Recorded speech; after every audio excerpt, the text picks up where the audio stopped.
With the recession on everyone's mind and interest rates on the rise, they're already over 7%, I'm constantly getting questions about how to ensure you're pivoting your business well. So I personally have been dealing with the struggle of building our forever home out in the Austin area, and interest rates are absolutely killing me. At least that's how it feels. So I gave my friend John Weston a call.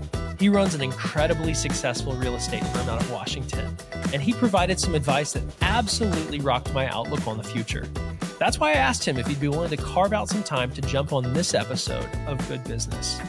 I have no doubt that his knowledge and insight into the economy will help you reframe your perspective on running a good business and investing well.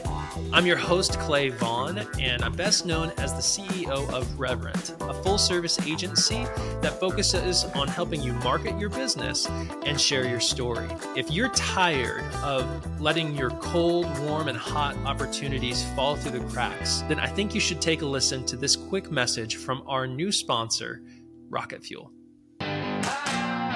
When small businesses let their leads slip through the cracks, their top-line revenue suffers. Over the years, Rocket Fuel's all-in-one CRM software has helped thousands of small business owners organize and automate their communications so that nothing slips through the cracks and their top-line capacity can grow. So, schedule a demo today at www.rocketfuel.software. You can stop losing leads and instead close more sales with half the effort.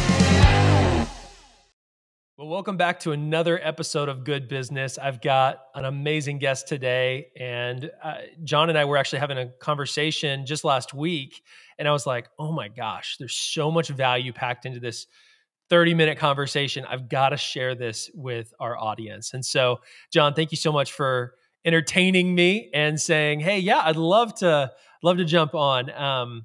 So John, I'd love it if you could just kind of give me a little background. Tell me what you and I talked about last week.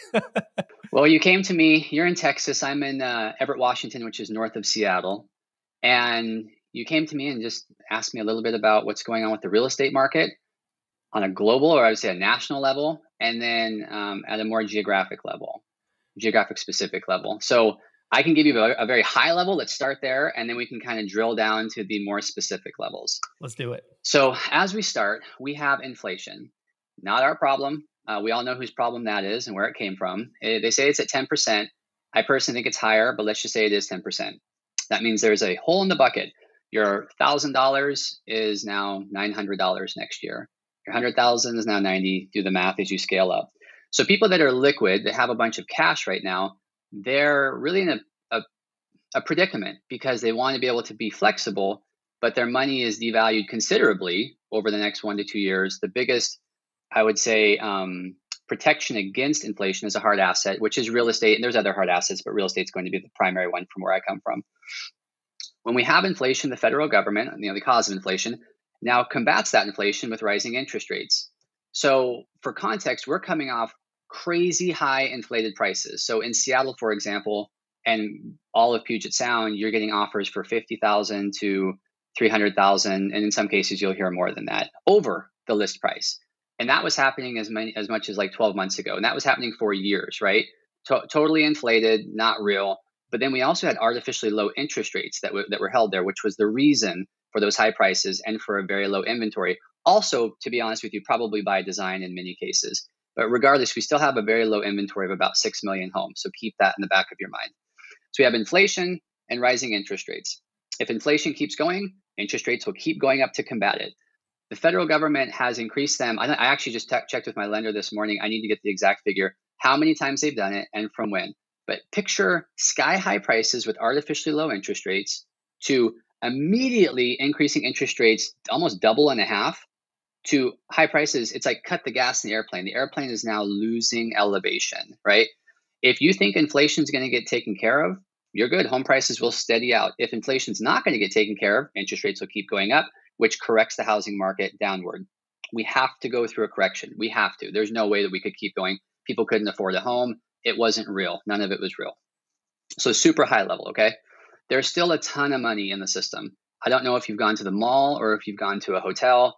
People are spending money. I'll tell you that. People are still buying homes. There's a ton of new buyers entering the market, even though interest rates are at 7.125 right now, because they don't know whatever it was 14 months ago, they were in the fours. And they're just like, okay, this is great. Those people that were looking originally are like, oh my gosh, I can't do this, because every time it goes up, their purchasing power goes down 30 grand or 50 grand or whatever it would be. So as we have the rising interest rates, we have tons of money in the system. If someone's going to sell their home, they still can sell their home in less than 2 weeks, which is the crazy thing. If it's priced right, but most homes aren't priced right. So you're seeing sellers having a very hard time knowing what to price the home at. Agents also equally having a hard time because the market has changed so dramatically. Now I want to stop and kind of pivot. We're not in a recession like a 2008 recession. That's not going to happen. But we're entering into a very long and shallow recession, which will tie into what businesses are going to have to do to survive. The difference from 2008 to where we're at right now is in 2008, we had a ton of inventory. There were houses galore. We had adjustable interest rates. We had fairly shady lending practices, and that doesn't mean lenders are shady. It just means that there were practices that were shady. But the biggest indicator of 2008 was that there was zero down payment. So people would just get into a home, leverage that home, and be like, I'm going to buy another home, or I'm going to buy a boat, or I'm going to do whatever. And they were kind of living off that. It was never real. And those loans were being sold. So it was a recipe for disaster. Now, fast forward to where we're at right now, we're not in a bubble. What's happening is we have we're still in a housing shortage. So it's not like we have a surplus of homes. Number two, people are putting the highest amount of down payments in history. So people are putting 40% down, 50% down, equity in their home already. So it's not like a bubble is going to burst and people lose their homes. That's not even existent. And we have way more strict lending practices. So we have to kind of cancel out that argument because it's we're talking about two different settings entirely, right? I'm looking for an affirmation, right? Am I right? Yeah, absolutely. Yeah. So you're not saying that we're going to go into this massive crash just because everyone's overextended in debt. We're going into a very different situation that we haven't experienced before. It feels like that because it's a weird situation when you have a lot of money in the system, but we're in a recession. We have a lot of homes. We have a lot of buyers versus the number of homes, but home prices are decreasing. We have interest rates that have gone up. I don't honestly know if they've ever gone up in history as fast as they've gone up I don't know that, so I should probably research that. But it's insane how fast they've gone up. Relatively that fast back in the 80s, 70s, yeah, in the 80s, totally. Frames. Yeah. So the play to kind of fast forward for people, if you know how to play the market, then there are opportunities for you. So there's three plays from where I sit. One is people that have home equity. They've owned their home for the last at least 4 years. They have all this home equity because of the sales of the last 3 years, right? So they're sitting really well. If they're in a position where they're saying, it's time for us to make a move, we have to relocate, we have a job change, or our family dynamic has changed. If they would have sold their home 14 months ago, 2 years ago, they would have gotten more money. But the rub was that they would have a very hard time finding where they were going to go next because there was a shortage. That was our situation. Depending on where they were going. Yeah, 100%. And where they were going, there was probably going to be a wash. So if I moved from Seattle to Laredo, Texas, I should have done that. I missed that opportunity. Yeah. But if I was moving from Seattle to Redmond or from Dallas to, I don't know, I'm trying to do an Austin. association, but like an equivalent, Austin, that's a wash. You would have been competing and it's okay. We're on the opposite end of that, where if someone's going to want to buy a home, they can put their home on the market. They will get an offer in less than 2 weeks if the home is priced and marketed correctly. They can now write a contingent offer. That wasn't even in people's vocabulary 10 months ago. I mean, contingent offers are, they've been around forever, but there was not even a chance getting a contingent offer accepted. Now they're getting accepted like they're looking skinny and tan and very attractive, I have to say. And so sellers are grabbing them. Those same people that are selling their home, they'll close on that home. They'll be able to get in. They'll have excellent negotiation on the home that they purchase as far as price and terms for the first time ever. And there is a little bit of a aggressiveness from buyers right now because they've just been, buyers have had a hard time the last 3 years. Sellers have been like, give me your kid. And I also want X, Y, and Z along with the sale of the home, right? That's not happening anymore. The component, though, of someone purchasing a home, if they sell their home and buy their next home, they need to know that they can refinance interest rates because that is the issue right now. The interest rates are higher.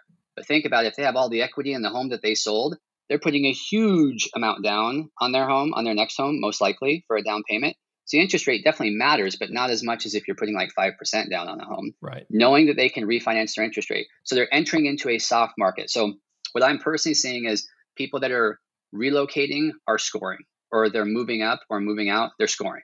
That's one play. Next play is someone who is renting. That's the major topic of discussion for the next 18 months. We talked a little bit about that, where I actually think that you're going to see whole industries leave, whole workforces leave cities if rent doesn't get under control, which is a shame. But I don't know what to do about that besides putting a rental cap on everything. And so anyone that is renting has to get out of that if they can, knowing they can refinance, because they're going to get killed by inflation. They're going to get killed with soaring rent and just the cost of living. Next play and last final play is someone purchasing a multifamily property. So on the opposite end of renting, if they're going to really make the most of this time that's coming up, they're purchasing an investment property. They're keeping it in good order. They're charging a little bit below market rates and having excellent renters. So those are the three areas for people right now, as far as what I can see, as far as really winning in this specific market and the market that's coming our way. That's fantastic. And the one thing that we haven't talked about, though, is the geography of it all. I mean, so much of the country has been in this massive migration that's happened, and it's happened for a variety of reasons. I mean, politics is a big one, but another one is jobs. I mean, people have been able to take their jobs into a remote framework. That hasn't been able to happen before this past 2-year sequence. So you've got this massive migration happening for one reason or another. And so if someone is investing in a multifamily property, and we've had several guests on the show before where they specifically niche out and purchasing these higher end apartment complexes and all that kind of stuff.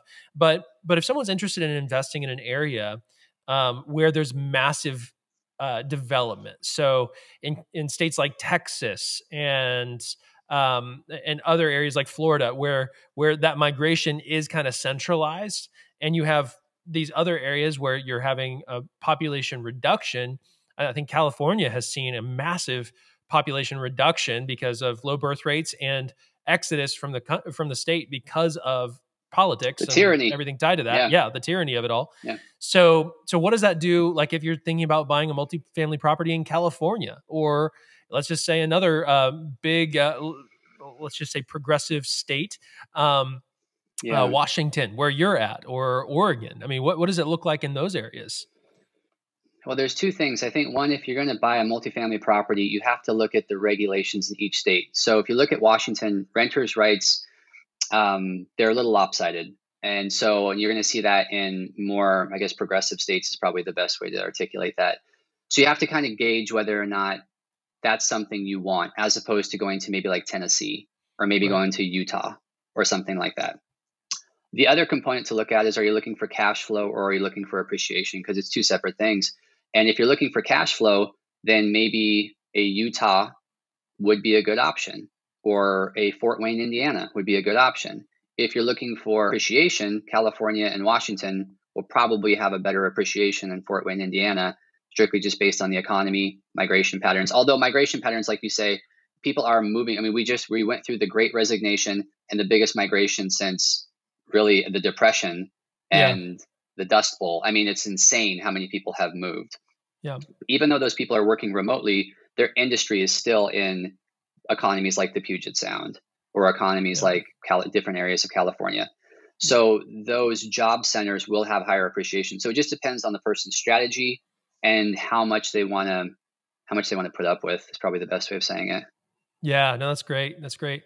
So obviously, if you're looking at investing, then there's certain value in putting it into some sort of hard asset like real estate. What do you see the future looking like? Obviously, we know that the administration has been very aggressive in their desire to combat inflation. However, that seems more of just a joke, to be completely honest. They created it, and they're continuing to create it by inserting more cash into the economy. So the federal interest rates, I mean, they're kind of just not even doing anything. I mean, we're not seeing inflation being curbed yet. So if we can expect that to continue as long as the current administration has its tentacles into all of that, right?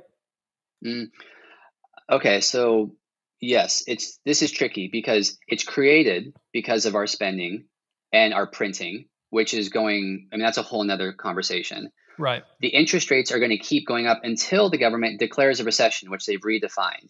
So until the government says we're actually in an official recession, then we're going to see interest rates keep going up. Once they say we are, then you'll start to see them go down.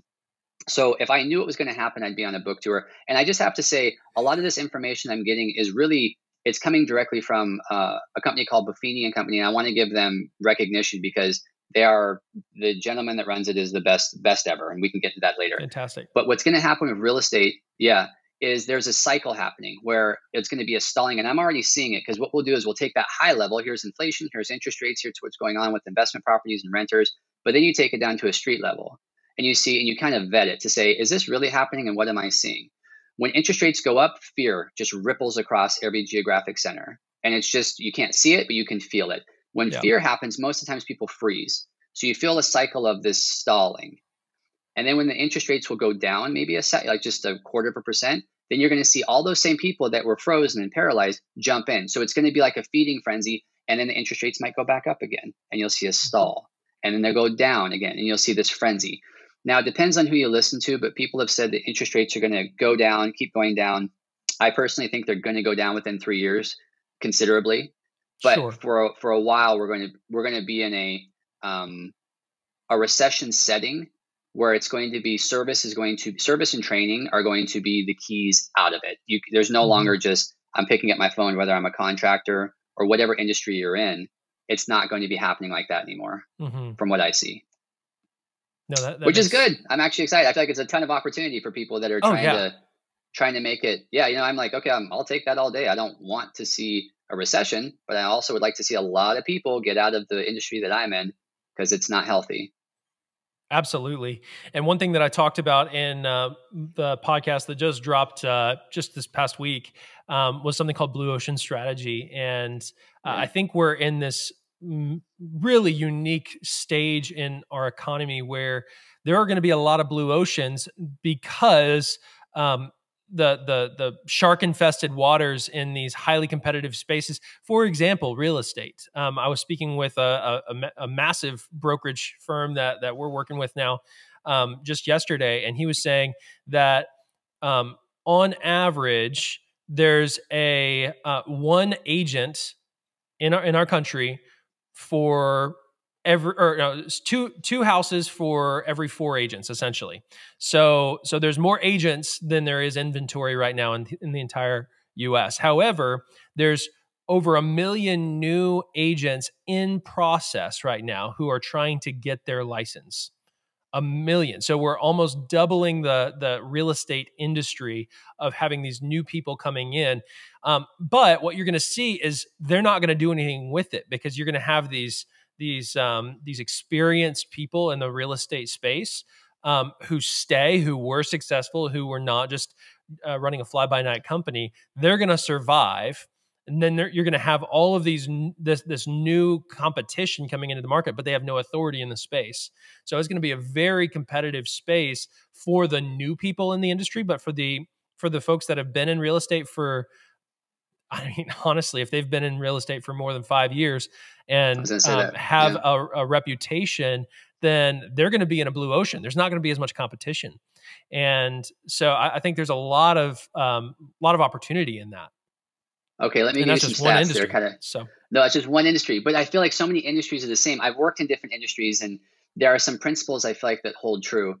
It's probably 10. I'm going to be generous, say 20% of the agents do 80% of the work. I actually think it's 10 and 90, and I feel like that's in a lot of cases. I mean, I was in an industry where there was 10 vice presidents, and I was like one vice president really is doing anything. I was in a project management course out of 100 people. There was 10 where I was like, yeah, I could see that. So I feel like it's like usually 10%. The other thing is agents will get out of the business. Okay, John, think 9 out of 10 agents will be out of the business within 3 years. So 90%. That's insane. I don't know of another industry that has that type of turnover. The average agent, that's insane because it's a super low barrier to entry. I mean, to get in, it's like 90 hours, a clock hours class, and you need to be able to sell your mom's home. And then once you run out of your mom as your contact, it's like, oh no, I actually have to work. And the average realtor makes $33,000 a year, which is, I think, probably equivalent to McDonald's. Yeah, dude. I mean, it's not like you're just always cooking with gas. No, it's not good. And so when you hear conversations of like, we need to have a real estate commission reduced, we have to go back and say, okay, that's okay. We can talk about that. Let's just look at this though. The average realtor makes 33 grand a year. That's not a very good living. That's before expenses. That's like their Yeah. gross. That's what they got from maybe a couple of Gracious. homes that they sold. So those are just some things to kind of put in your pipe and smoke, because it's not necessarily what people think. Yeah, for sure. So Clay's like, I what? love that analogy. I was like, man, I don't know what we're smoking, but I mean, I guess we could turn that into this kind of podcast. I mean, Joe Rogan, eat your heart out. That's right. Yeah. So with all that being said, I mean, there's a lot of fear. There's a whole lot of There's so hope much in fear. some respects. I mean, for seasoned investors who made it through 2008, who made it through recessions before that in the 90s, there's a lot of hope too, because some of the wealthiest individuals and the wealthiest companies and the most successful companies actually were birthed out of recessions. Totally. It's because people froze up. It's because people stopped moving their money. I mean, we see this in marketing. The companies that are excelling right now are the ones who haven't stopped the way they run their business, but the ones who are like, hold up, we're worried about the economy. Let's stop spending money on marketing. Let's stop investing in our business. Guess what? They're not doing well right now. And so I think the simple fact is fear is a killer for your business. Fear is a killer for any potential investment opportunity. And so watching this, and can you bring up who you mentioned earlier where you get a lot of your knowledge? Yeah. So Brian Buffini owns Buffini & Company, which is the largest small business coaching company in North America. I was originally introduced to him probably 7 years ago, and I swear to you, Clay, my first thought was, thank you, God. Because I just thought if I had gone in different directions, it would have taken me forever to find him. And you know when you find someone and a philosophy where you think, oh, this is totally me. Now, it's not for everyone. It's for me. I like to work off referrals and relationships. I like to see good fruit from people taking tutelage from. And when I look at him, I think, yep. And everything he has done as far as bold predictions and offering guidance, his podcast is called It's a Good Life podcast. Definitely worth checking out.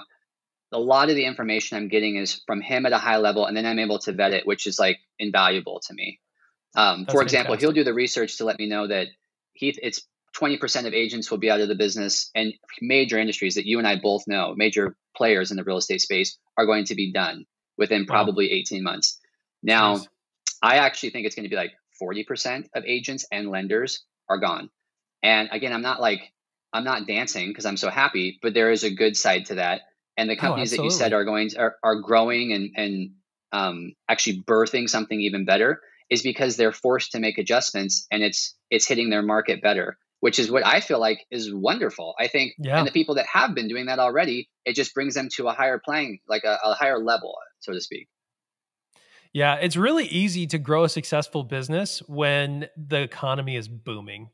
I mean, it really is. I mean, you don't have to be an expert business professional when the economy is booming, but you're going to have grit if you want to grow a business through a recession. Amen. And you're going to have to allow that pressure to motivate you to think outside the box, to innovate and become a better version of you, for sure. So, and take care of your past clients better.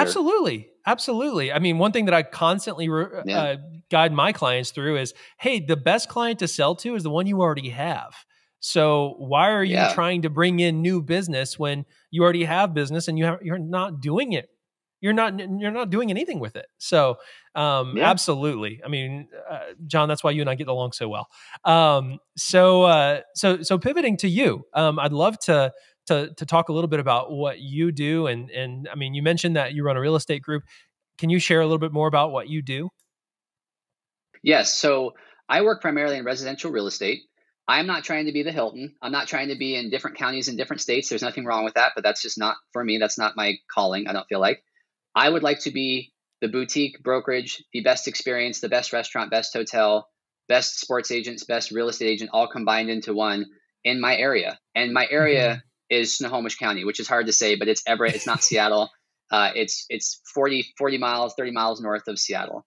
God called us to this specific area. And so we are building a team, and we have our own brokerage here. And it's just something that we want to give to people where they can experience it. And they think, I thought selling a home was supposed to be stressful. I thought buying a home was supposed to be a pain in the neck. And we can make it unbelievable for them. like literally like a Ritz-Carlton experience while they're going through the jungle, and Oh just my saying, gosh. It's here you go. We incredible. have everything laid out for you. So why don't you sit down and have a picnic? Oh, by the way, you got an incredible home and you got all the best rates, and that's what we want. And then we work off referral. And so we just say, if you like what you experienced, I'm not prospecting for new business. I'm not cold calling. I'm not farming. I'm not door knocking. I'm working with you. I'm giving you 100% of my time. If you like the way things are going, tell your friends and family. I'm here to help them, and I want to help them. And they're like, yeah, I want them to experience this. And that is the philosophy, again, that I learned, that God had prepared me through my previous occupations or employment, that God has really used to put me in this spot. So that's what I do, and that's what our brokerage is about. That's incredible. So what you're saying is that the reason why you've been able to excel in business is because of those referrals, right? 100%, nothing else. So what do you do? What is your process for making sure that you're spending an adequate amount of time? I mean, I personally know, but I'd love it if you could share it with the audience today. Well, it's honestly, Clay, I'd love for you to come up here and buy a home. That would be the best example for me to show me too. you. Let's do it. I would say totally buy an investment property, Clay. I would say, if you look at like pillars, how would I want to be treated? Am I knowing that this person cares? People are going to look at me and say, are you good at what you do? And do you care about me? I do that to you name it. The person at the car wash, like, do you care about me and can I trust you? Type of thing. And so they're looking at that. So am I good at what I do? Am I good at communicating? Am I good at service? Do I have experience? Am I good at negotiating? Great. Those are pillars. Everything around that are touch points of things where they say, I wasn't even expecting that. Oh my gosh, that was wonderful. And we're anticipating everything in advance for them. So they're literally just walking. Like we say on our business card that we're a guide. I want to be a guide to them, because that's exactly what it is. It's saying, I'm going ahead of you. You are in control. I'm going to lay out all the options for you. I'm going to promote options for you. I want you to know all the options, but here you go. This is your decision, husband and wife, family members, whatever. Here's what I would do. And in the meantime, they're getting touches of just beautiful little components and thoughtful incentives as they go. And as they're done, they just walk through and they think, I can't believe this is the best experience ever. And it's honestly like going to a restaurant where you think, that was the best. The food was wonderful. I could see the kitchen. It was clean. The bathrooms were clean. And the person knew what I wanted and remembered my name. And they took my jacket and hung it up. Just basic stuff. I mean, not basic, but yes and no. But basic is so far gone. People don't even look you in the eye anymore to try to, so now just the basic stuff is winning. Please, thank you. You're welcome. I appreciate you. A handwritten note, an acknowledgement for a referral. Parties. So we do parties, we do Popeyes, we do notes, we do all the stuff, just the main stuff that you would do as far as marketing and service. But it's mainly about the experience that the customer gets. And I know everyone says that, but I haven't experienced a ton. The companies that I have experienced, I will promote them all day, like Buffini and Company, all day, because they're wonderful. If I go to a great restaurant, I would love to tell others, because I'm like, don't waste your money on that other restaurant you went to. This is the restaurant you should go to, and talk to Carl because he knows whatever, and he'll give you this great thing, and just let him know I sent you, and there you go. That's the way I feel like the world has always been, but it's going to get more and more emphasized as we enter into this next season. Absolutely. So when you think about just the past few years in business, I mean, it's been hard. It's hard to run a business, and we've known each other since 2020. And we got connected, I believe, about a month after COVID hit. About a month after the lockdowns is when we connected. And So it's a long haul. Yeah, it's been a minute. So when I think about just what I've been able to partner with you on over those years, I can kind of see a glimpse. But in general, since you've started your real estate group and your brokerage and everything, what would you say is one of the hardest things that you've been through? And what would you say you would attribute to you being able to overcome it? I know that's a pretty deep question. No, it's good. I'm thinking, it's a good question. Yeah. I'm thinking personally, so I'll just be like, personally, I think impatience has been the hardest thing, which I feel like you would, grasp that concept. Wait, what are you trying to say? No. But, so I feel like impatience, but I think when I first entered into this space, you can't help but want to like take over, but also you can't help but compare, which my mom always said, don't ever compare. And she also said you can wear anything with confidence. Like those are just two little principles from my mom. But I thought, you know, I don't do that by nature, but sometimes you hear like so-and-so sold X many homes and they've only been doing it for this many years. And you're like, who cares? But you're like, well, why am I not doing that? And I realized that my direction, and then this is in a different direction because God has a certain calling and a certain scroll for each of us. My direction was to just keep building, digging foundations for what I didn't know, but building everything so when the time was ready, it could scale. Yeah. And so I had to kind of come through that where I thought, okay, I would love to do more business. And I would look at the people and be like, man, I feel like I have more to offer than those people, but I don't know. And then I quickly learned that it's not always what it appears in any sort of success on the face. There might be successful in this one small component, and in other areas it might not be as successful. So God really helped me just realign family, work, you know, myself in a lot of ways, just like health. So patience was a big thing.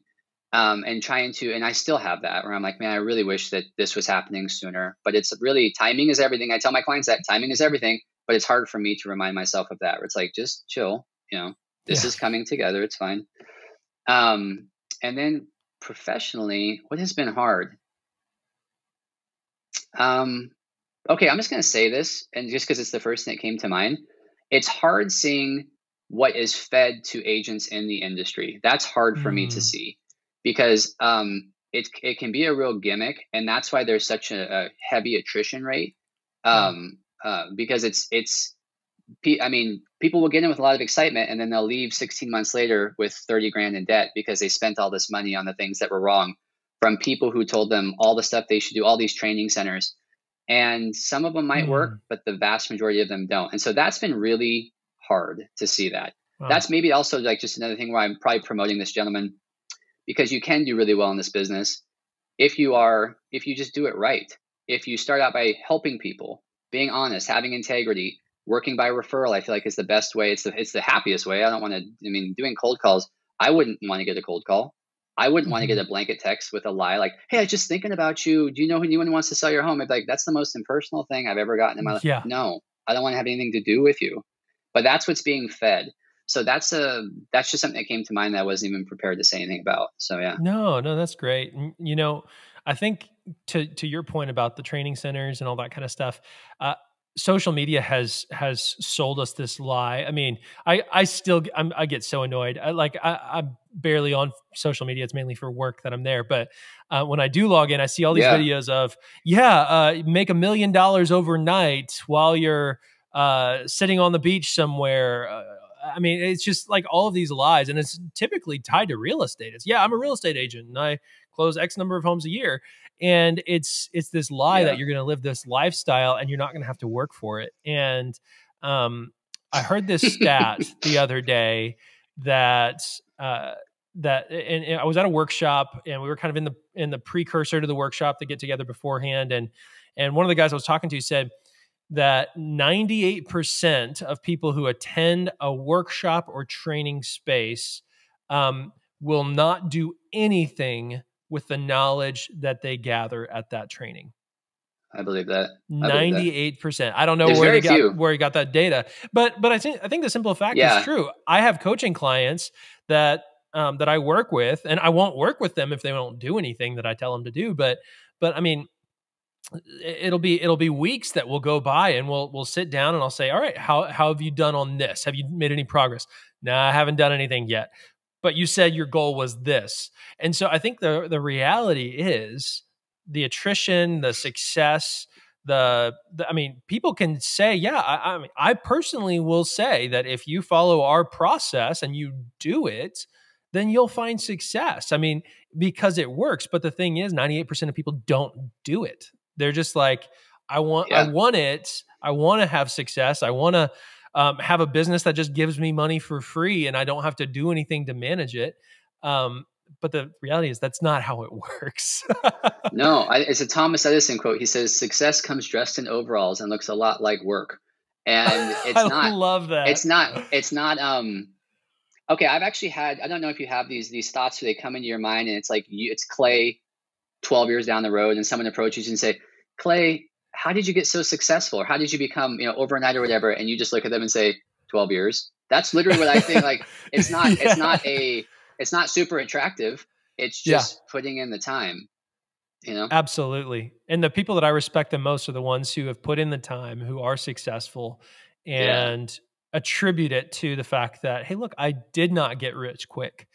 I worked my butt off and I paid the price for it. So anyway, I love that. Yeah. So when you think about just the future for you specifically, obviously we make decisions. You've mentioned about your mentor and the group that you're a part of that really helps you see beyond what you kind of have in your field of view now.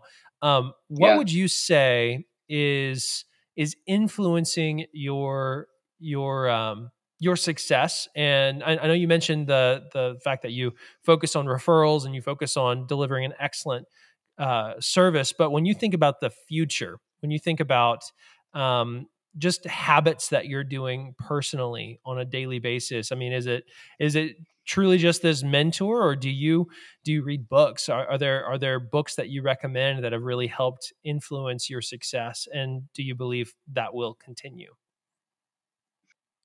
Okay, so I have a pretty boring life. I work, I take care of my family. We have 4 kids that are, and younger, I guess. And I rehab what I call my cruise ship of a house. That's what I do. I don't golf. I don't bowl, although bowling doesn't even sound bad. Bowling seems cool, but it might be kind of depressing.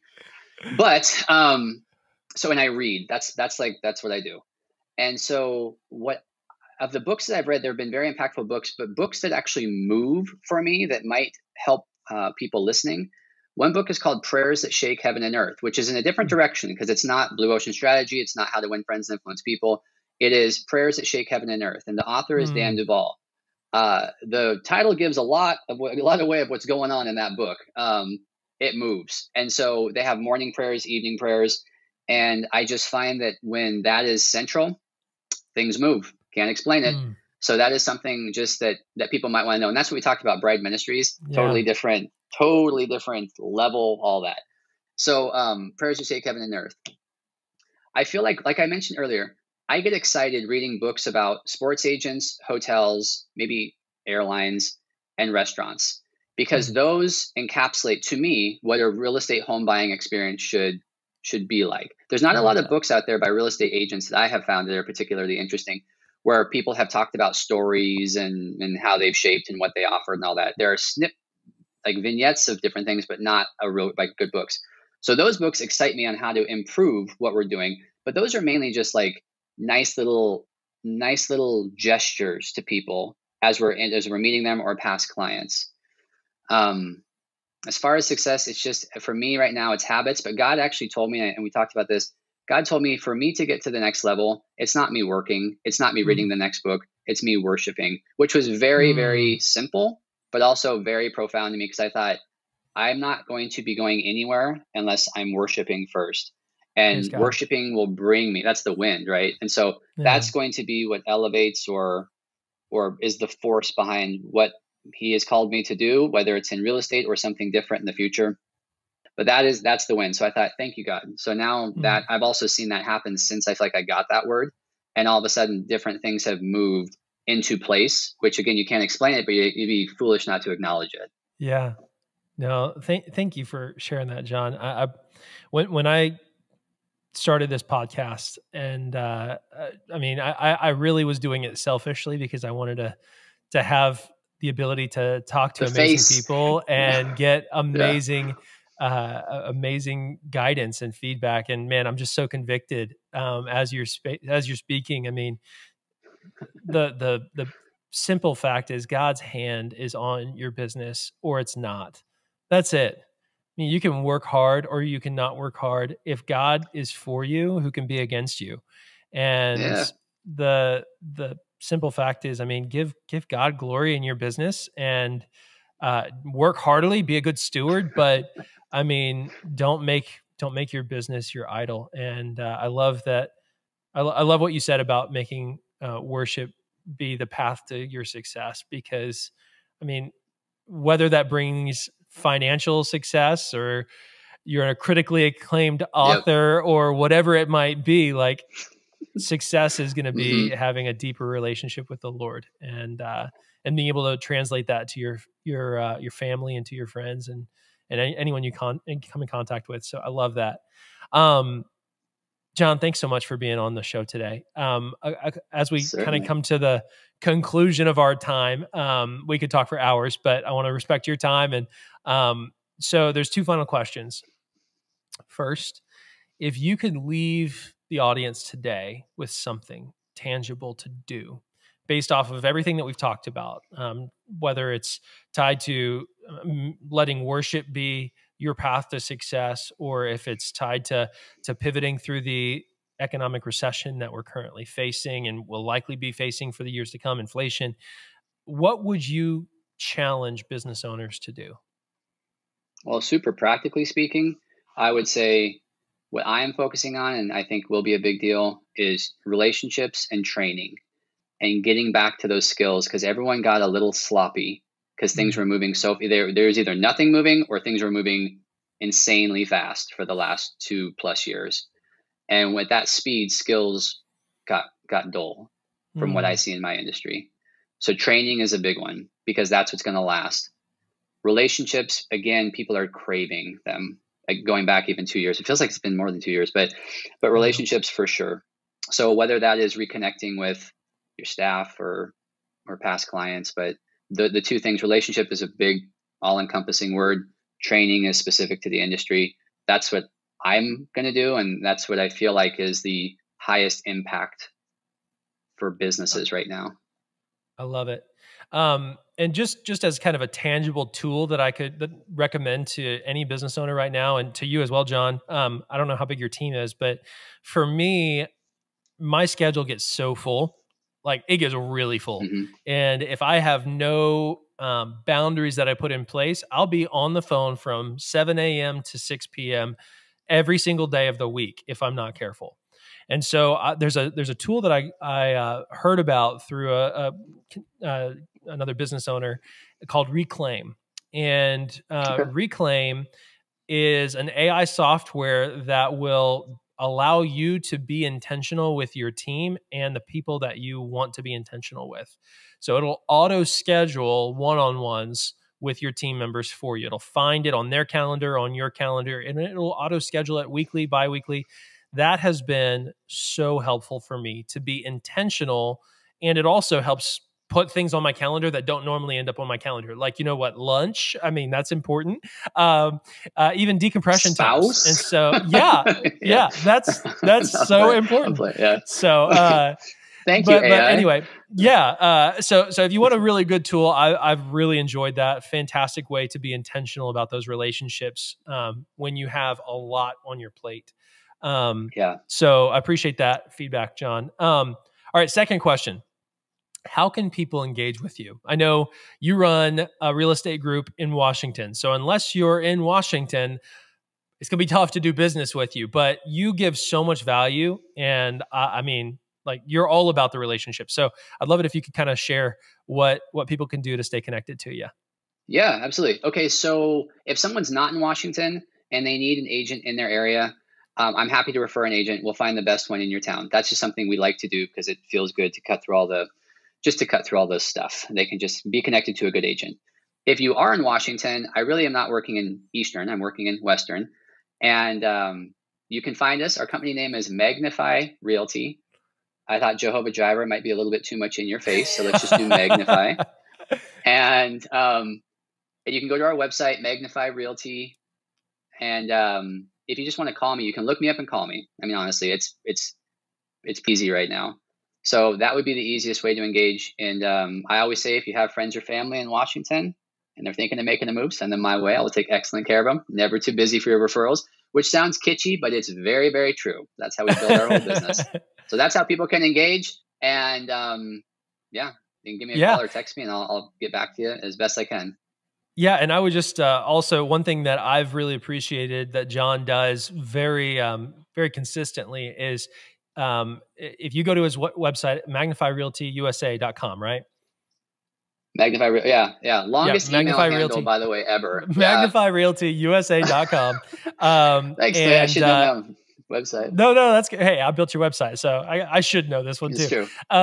So if you enroll in their newsletter, John gives fabulous tips on a weekly or biweekly basis, and I mean it's applicable. So everything that we talked about today, he's sharing, he's giving you value. It's not just Washington related. And definitely sign up for his newsletter. You won't regret it. I certainly haven't. John, thank you so much for coming today to the show. And I know that you've brought a lot of value to our audience, and I certainly enjoyed our conversation. So I appreciate the time. All right, man. It's a pleasure being here. Thanks for having me. Awesome. All right, everybody. Well, we'll see you guys next week on Good Business. We actually are going to be having a very special guest. Not that John wasn't, but we're going to be having a good old friend from StoryBrand, JJ Peterson. He's going to be coming on board the show next week. So tune in, and we'll see you then. If you like this podcast, then please consider subscribing now and share it with your friends, family, and any other business leaders who you believe would find value in the topics we discuss. You can learn more about each guest, any of the resources that we discuss at my website, www.clayvaughn.com.